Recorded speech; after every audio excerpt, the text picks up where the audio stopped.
Survivor of the Seacor Power liftboat is telling his emotional story of survival. His testimony came on day 2 of the public hearings in Houma. Meg Ferris is there and joins us live with the story. Good evening, Meg.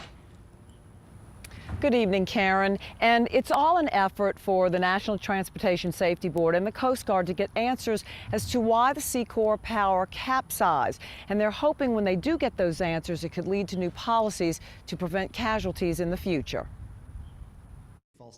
Seacor First Mate Captain Brian Mears began his testimony with his experience to save his life. So I grabbed the door and we were going over. And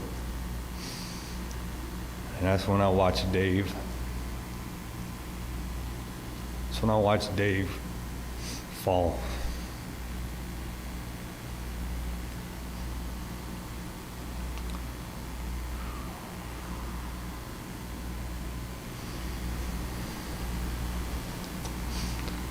Never seen him again. He was one of only 6 survivors of the 19 men on the liftboat in the hurricane-like weather on April 13th. And I hollered for anybody outside. Nobody answered.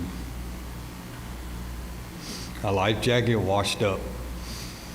So I put the life jacket on because the first one didn't inflate when I pulled it. This weather warning that came out at 12:08 p.m. is on his attorney Paul Sturbko's mind. It came out when the Seacor Power was still at the dock. The bottom line, I think, from our perspective, and certainly Brian's, is weather warnings are fine, but those warnings have to be adequately communicated to the crew. And in this case, it appears that certainly the 12:08 warning did not make it to them. The chairwoman on the Coast Guard Board of Investigators says next Monday, weather representatives will give their testimony. One of those representatives is from the National Weather Service, and once we have an opportunity to talk to that individual, I think we'll have a much better understanding about the weather warnings that were issued that day. And while there are still many more witnesses and experts to testify over the next 2 weeks, on day 2, she offered this. So at this point, it doesn't sound like there's anything that was not done correctly.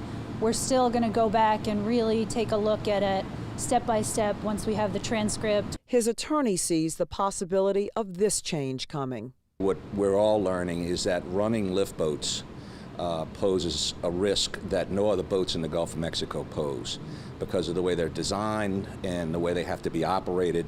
They're very vulnerable to weather conditions. And there are family members who are here present all the time watching because they want to know what happened to their loved ones. But if you can't make it, the Coast Guard is live streaming this. Reporting live from Houma, Meg Ferris, Eyewitness News.